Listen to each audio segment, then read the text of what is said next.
ಮೊದಲನೇ ದಿನ ದೇಶದ್ರೋಹಿಗಳಂದ್ರೆ ಅವ್ರು ನಾನಾ ಪಟ್ಟ ಕಟ್ಟಿದ್ರೆ ಮುಗೀತು, ಅವೆಲ್ಲ ಅಜೆಂಡಾ ಪ್ರಪಗಾಂಡ ಅವೆಲ್ಲ ಮುಗಿದೋಯ್ತು, ಟೂಲ್ ಕಿಟ್ ಎಲ್ಲ ಹಾಳಾಗೋಯ್ತು. ಯಾಕಂದ್ರೆ ನರೇಂದ್ರ ಮೋದಿ ಅವರು ಅದನ್ನೆಲ್ಲ ಮಣ್ಣಲ್ಲಿ ಮಣ್ಣು ಮಾಡಿಬಿಟ್ಟಿದ್ದಾರೆ. ಅವ್ರು ಲೈವ್ ಬಂದು ಫ್ರೆಂಡ್ಸ್ ಅಂತ ಅಂದು ಇವತ್ತು ಹೋರಾಟ ನಡೆಸ್ತಾ ಇರೋರನ್ನ ಅವರು ಫ್ರೆಂಡ್ಸ್ ಅಂತ ಹೇಳಿ ಅವರ ಒಂದು ಏನು ನ್ಯಾಯಯುತ ಬೇಡಿಕೆಗೆ ನರೇಂದ್ರ ಮೋದಿ ಅವರು ಸ್ಪಂದಿಸಿದ್ದಾರೆ.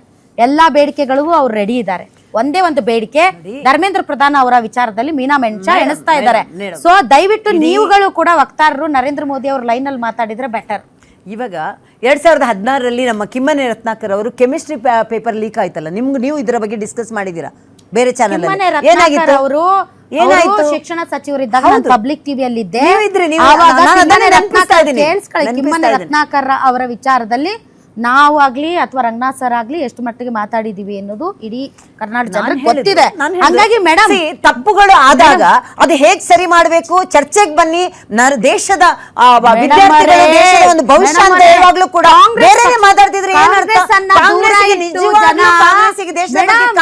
ಸತತವಾಗಿ ಕಾಂಗ್ರೆಸ್ ಅನ್ನ ದೂರ ಇಟ್ಟು ಜನ ಬಿಜೆಪಿಯನ್ನ ಆಯ್ಕೆ ಮಾಡ್ತಾ ಇದ್ದಾರೆ ಎಂದರೆ ನೀವು ಅರ್ಥ ಮಾಡ್ಕೋಬೇಕು, ಈಗಿಂದ ಮಾತಾಡ್ಬೇಕು ಅಂತ.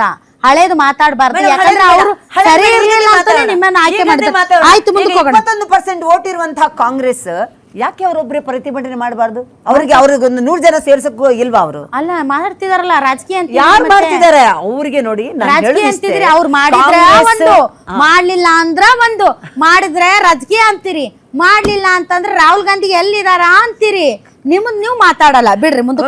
ಪ್ರಜಾತಾಂತ್ರಿಕವಾಗಿ ಪ್ರತಿಯೊಬ್ಬರಿಗೂ ಇದೆ, ನಾವಿಲ್ಲ ಅಂತ ಹೇಳಲ್ಲ. ಹಾಗಾದ್ರೆ ವಿರೋಧಿಸುವ ರೀತಿ ಶಾಂತವಾಗಿ ವಿರೋಧಿಸಿ, ನ್ಯಾಯವಾಗಿ ವಿರೋಧಿಸಿ. ಇವತ್ತಿರೋದು ನಿಮ್ದು ಕಾಯಿಲೇಷನ್ ಗವರ್ನಮೆಂಟ್, ಹೌದಾ?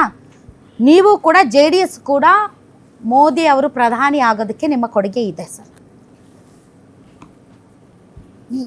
ಏನ್ ಮಾಡಿದ್ರು ನಡೆಯುತ್ತೆ ಅನ್ನೋ ಆಟಿಟ್ಯೂಡು ಯಾರಿಗೂ ಬರಬಾರ್ದು.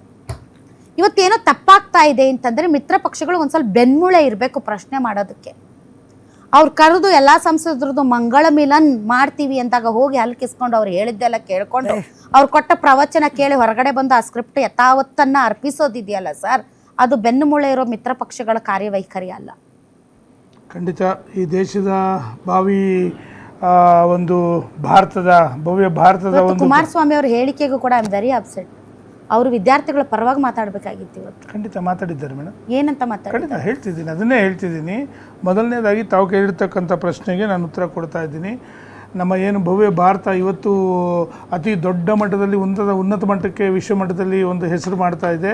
ಇಂಥ ಒಂದು ಸಂದರ್ಭದಲ್ಲಿ ಈ ದೇಶದ ಯುವಕರು ಯಾಕಂದ್ರೆ ಬಹಳ ಎಲ್ಲಾ ಇಂಟರ್ನ್ಯಾಷನಲ್ ನ್ಯೂಸ್ ಮೀಡಿಯಾದಲ್ಲೂ ಇವತ್ತು ಇದೇ ಪ್ರೊಟೆಸ್ಟ್, ಇವತ್ತೇ ಯೂತ್ ಪ್ರೊಟೆಸ್ಟ್ ಬಗ್ಗೆನೇ ತುಂಬಾ ಭವ್ಯವಾಗಿ ಹೆಸರು ಮಾಡ್ತಾರೆ. ಹೌದು, ಖಂಡಿತ. ಯಾಕೆ ಅಂತಂದ್ರೆ ನಾನೇನು ಹೇಳ್ತಿದ್ದೀನಿ, ವಿದ್ಯಾರ್ಥಿಗಳು ಈ ದೇಶದ ಬೆನ್ನೆಲುಬಿದ್ದಂಗೆ. ಯಾವುದೇ ಕಾರಣಕ್ಕೂ ಇವತ್ತು ನಾವು ವಿದ್ಯಾವಿಧಾನದಲ್ಲಿ ಅನೇಕ ಒಂದು ಬದಲಾವಣೆಗಳು ತಂದಂಥ ಸಂದರ್ಭದಲ್ಲೂ ಕೂಡ ಎಲ್ಲೋ ಒಂದು ರೀತಿ ಎಲ್ಲ ಸರ್ಕಾರಗಳಲ್ಲೂ ಸ್ವತಂತ್ರ ಬಂದಾಗಿಂದನೂ ಅನೇಕ ಸಂದರ್ಭಗಳಲ್ಲಿ ಅದು ವಿದ್ಯಾರ್ಥಿಗಳಿಗೇ ಆಗ್ತಾ ಇರ್ತಕ್ಕಂಥ ಅನ್ಯಾಯ ಇದು. ಇದರ ವಿಷಯದಲ್ಲಿ ಯಾವುದೇ ಕಾರಣಕ್ಕೂ ರಾಜಕಾರಣ ಮಾಡ್ತಕ್ಕಂಥದ್ದಿಲ್ಲ.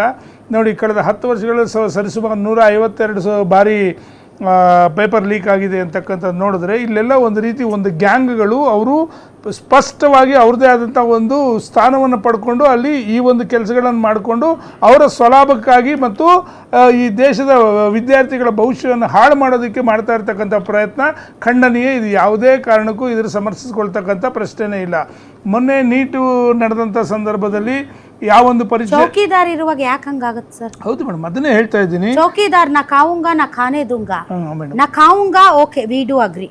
ಮೋದಿ ಅವರು ಯಾವತ್ತೂ ಕೂಡ ಆ ತರದ ಕೆಲಸ ಮಾಡಿಲ್ಲ ಅಂತ ನಾವು ನಂಬ್ತೀವಿ. ನಾ ಖಾನೆ ದುಂಗ ಅಲ್ಲಿ ಫೇಲಿಯರ್ ಆಗ್ಬಿಟ್ರಲ್ಲ. 140 ಕೋಟಿ ಜನನ ಹತೋಟಿಯಲ್ಲಿರ್ತಕ್ಕಂಥ ಸಂದರ್ಭದಲ್ಲಿ ಎಲ್ಲೋ ಒಂದು ಈ ರೀತಿ ಕಿಡಿಗೇಡಿಗಳು ಅವ್ರದ್ದು ಏನು ವಿಚಾರ ಇರುತ್ತೆ ಅಂತಂದರೆ ಯಾವುದೇ ಕಾರಣಕ್ಕೂ ದೇಶಕ್ಕೆ ಸರ್ಕಾರಗಳಿಗೆ ಕೆಟ್ಟ ಹೆಸರು ತರಬೇಕು, ಸ್ವಲಾಭ ಆಗಬೇಕು, ಮಕ್ಕಳ ಭವಿಷ್ಯದ ಜೊತೆ ಚೆಲ್ಲಾಟ ಆಡ್ತಕ್ಕಂಥ ವಿಷಯದಲ್ಲಿ ನಾನು ಹೇಳ್ತಾ ಇದ್ದೀನಿ. ನೀಟ್ ವಿಷಯದಲ್ಲಿ ಏಕದಮ್ ಯಾವಾಗ ಪ್ರಶ್ನೆ ಬೇಡ, ಒಂದು ನಿಮಿಷ ಕಾಯ್ಬೇಕಾಗಿರೋರು ಯಾರು? ಇಲ್ಲ, ಖಂಡಿತ ಯಾವಾಗ ಇಲ್ಲ, ಖಂಡಿತ ಕಾಯ್ತಾ ಇದ್ರು. 12 ವರ್ಷ ಆಯ್ತು ಸರ್ ಬಂದು, 12 ವರ್ಷ ಆಯ್ತು. ಕಾಯ್ಬೇಕಲ್ಲ ಸರ್. ಈಗ ಕಿಡಿಗೇಡಿಗಳು, ದೇಶದ್ರೋಹಿಗಳು ಅಥವಾ ನೀಟ್ ಪೇಪರ್ ಸೋರಿಕೆ ಮಾಡಿ ಪಟ್ಟಭದ್ರ ಹಿತಾಸಕ್ತಿಗಳು ತಮಗೆ ಬೇಕಾದಂಗೆ ತಾವು ತಮ್ಮ ಲಾಭಕ್ಕೆ ಈ ವಿದ್ಯಾರ್ಥಿಗಳ ಜೀವನವನ್ನು ಬಲಿಪಶು ಮಾಡ್ತಾ ಇದ್ದಾರೆ ಅನ್ನೋದು ಬರೀ ಡೈಲಾಗ್ ಆಗ್ಬಾರ್ದು ಇಲ್ಲ ಅಮ್ಮ, ಅದಕ್ಕೆ ಬರೀ ಒಂದು ಮಾತು- dialogue ಇಲ್ಲ, ಇಲ್ಲ, ಆಗ್ಬಾರ್ದು ನಿಮ್ಮ ಮಾತಿಗೆ ಒಪ್ತಾ ಇದ್ದೀನಿ ನೋಡಿ. ಯಾವ ನೀಟ್ ಪರೀಕ್ಷೆಯಲ್ಲಿ ಯಾವಾಗ ಪ್ರಶ್ನೆ ಪತ್ರಿಕೆಗಳು ಲೀಕ್ ಆಯಿತು, ಏಕಾಏಕಿ ಅದನ್ನು ರದ್ದು ಮಾಡಿ ಕೇವಲ ಕೆಲವೇ ದಿನಗಳ ಒಳಗಡೆ ಸರಿಸುಮಾರು 19,99,895 ವಿದ್ಯಾರ್ಥಿಗಳಿಗೆ ಮತ್ತೆ ಮರುಪರೀಕ್ಷೆ ಮಾಡಿ ಅದರಲ್ಲಿ ಹೆಚ್ಚು ಕಡಿಮೆ 11,21,185 ಜನ ವಿದ್ಯಾರ್ಥಿಗಳನ್ನ ಉತ್ತೀರ್ಣ ಮಾಡ್ತಕ್ಕಂಥದ್ದು ಸ್ಪಷ್ಟವಾದಂತ. ನೀವು ಮಾಡಿದ್ರೆ ಅವ್ರು ಓದಾಗಿರೋದು. ಇಲ್ಲ ಮೇಡಮ್, ಒಂದೇ ನಿಮಿಷ ನಾನು ಹೇಳ್ತಿರ್ತಕ್ಕಂಥ ಈ ಯಾಕೆ ದೊಡ್ಡ ಆಗೋದು ರೀ ಎಕ್ಸಾಮ್ ಮಾಡಿದ್ದೆ ದೊಡ್ಡ ತಪ್ಪು. ಇಲ್ಲ. ರೀ ಎಕ್ಸಾಮ್ ಆಗೋಂಗ್ ಆಗಿದ್ದೆ ದೊಡ್ಡ ತಪ್ಪು. ಮೇಡಮ್, ಇಲ್ಲ, ಅದ್ರಾಗ ನೋಡಿ. ರೀ ಎಕ್ಸಾಮ್ ಮಾಡಿ ಭಾರಿ ದೊಡ್ಡ ಸಾಧನೆ ಇಲ್ಲ ಮಾಡಿದ್ದೀನಿ ಅಂತ ಹೇಳೋದು ಇನ್ನೂ ದೊಡ್ಡ ಮಕ್ಕಳು ತಪ್ಪು. ಇದರಲ್ಲಿ ಕಷ್ಟಪಟ್ಟು ಇನ್ನೂ ಓದಿರ್ತಕ್ಕಂಥ ದೊಡ್ಡ ತಪ್ಪು ಮಕ್ಕಳಿದ್ದಾರೆ. ಸರ್ ಅದು. ಇಲ್ಲ ಮೇಡಮ್, ರೀ ಎಕ್ಸಾಮ್ ಮಾಡಿದ್ದು ಮತ್ತೆ ಮೊದಲನೇ ಇಲ್ಲ, ತಪ್ಪು. ಇಲ್ಲ, ಒಂದು- ರೀ ಎಕ್ಸಾಮ್ ಮಾಡೋ exam ಕೂಡ ಅಲ್ಲ, ರೀ ಎಕ್ಸಾಮ್ ಆಗಿದ್ದೆ ದೊಡ್ಡ ಸಮಾಧಾನವಾಗಿರಿ. ಪೇಪರ್ ಲೀಕ್ ಆಗಿದ್ದು ದೊಡ್ಡ ತಪ್ಪು. ಮೇಡಮ್, ಒಂದು ಅದು ಮೋಸ.